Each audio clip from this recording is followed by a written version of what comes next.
What is going on, everybody?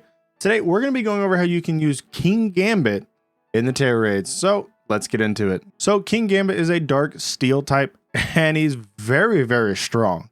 So his Tera type, you can run either steel or dark. Mine happened to be steel and I didn't have enough shards to change it. I would recommend running dark for this set because we are going to be leaning into that dark attacking move. So you would end up getting your Tera type stack along with your typing. And I ran black glasses. So you could run life orb, you could run leftovers to be more bulky, to be more survivable, do more damage. I found black glasses because life orb gives you the boost to all moves and it does take a little bit of your health. Black glasses actually boosts up your dark type moves with no drawback. So your steel type moves won't get a boost, but your dark type moves will. So that's kind of something we're going to be leaning into. So just keep in mind with the Tera type, you can go steel if you want, or dark to do more damage. If you do catch a Bishop with the dark, I would highly recommend leaning into that dark so you can do more damage. So let's jump over to the moves and show you exactly why we're leaning into that dark. So for our moves, we are running Iron Head, Kowtow, Cleave, Swords Dance, and Taunt. So those are going to be our main moves. Iron Head is going to be our steel type move, give us a good coverage there. It's a very solid 80 base power move for the steel type stab. So no matter what, you're going to be doing quite a bit of damage against those fairy types, which if you are taking this to a fairy raid, dark type does not like, so you can actually just go ahead and deal with it with Iron Head. Now, Kowtow Cleave, very interesting. It's a signature move and it's base 85. It never misses. So keep that in mind. It's not a very high base damage move, but once you're stacking your black glasses, your Tera type, your stab, it actually starts to add up and it never misses. So you don't really have to worry about anything because the Raidmon is not going to protect or anything like that. Now we are going to be running Swords Dance. Swords Dance is going to be, the main move here that boosts your attack even further. So you go ahead and Swords Dance once, you get 2 boosts. So if you Swords Dance 3 times, you go ahead and your max attack. Plus you're going with Kowtow Cleave, black glasses, Tera, you're going to be doing lots of damage. And honestly, if you take this to a fairy raid and you go ahead and max out your attack Iron Head, fairy types will be no problem whatsoever.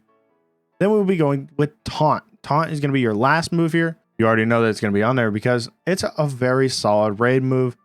It stops Yawn, it stops Will-O-Wisp, it stops a lot of status moves and bulk ups and pretty much anything that helps the opposing Pokemon set up. So if you taunt, you can Swords Dance without having to worry about falling asleep, Will-O-Wisp, anything like that. And since Taunt lasts 3 turns, you go ahead, Swords Dance 3 times, and then Taunt again, and your max attack and don't have to worry about a Will-O-Wisp or a sleep coming your way. Then you can just start firing off attack moves. So now let's jump into our spread to see what we're dealing with here because he's actually very bulky. So for our spread, we are running a 252 HP, be very bulky. I went ahead and put 60 in special defense because the special defense is a little lacking. So I just went 60 into it, give us a little bit more special bulk. Living those fairy type moves, those psychic moves a little bit easier. And then attack is a 196. So I just threw the rest into there. Gives us as much attack as we possibly can. We are running the Adamant Mint, which boosts our attack even further and our special attack down because he is a physical attacker. But for his ability, we are running Supreme Overlord. He has a lot of good abilities. He has Defiant. If anything's trying to intimidate you, you would just get attack boost straight off the bat. But Supreme Overlord I have found to be very useful in solo because online, you tend to pair with people that don't get knocked out very often. Sometimes you do, but Supreme Overlord, if Pokemon enters a battle, its attack and special attacks are sharply boosted for each of the allies of its party that have already been defeated.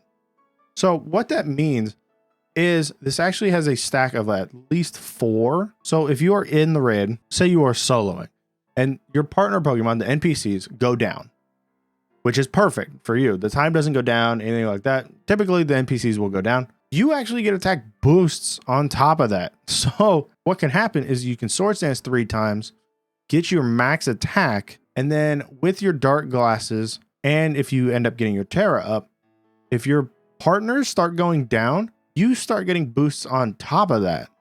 So then you can just start going with Kowtow Cleave and just doing massive amounts of damage. I highly recommend this ability on this Pokemon if you are taking it into Tera Raids, because it is so strong. Like, this ability itself can actually just make him win raids in general. Now, for his standard stats, he's running a 404 HP. That's a very high HP stat.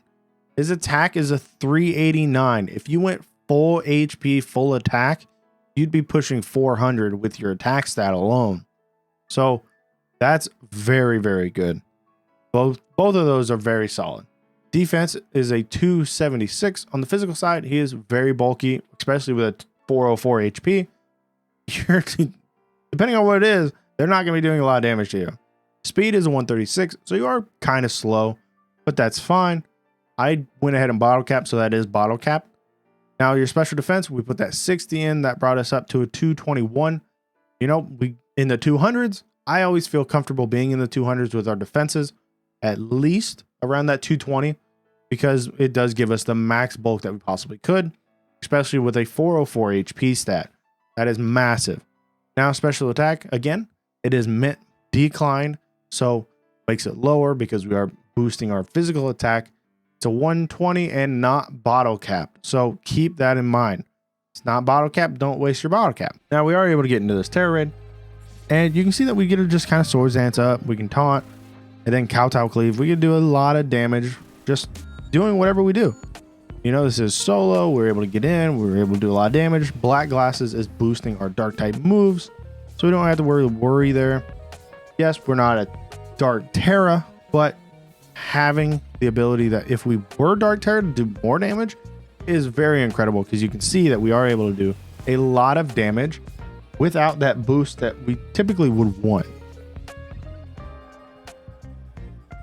But we are able to get in and do a lot of damage. So it is perfectly fine.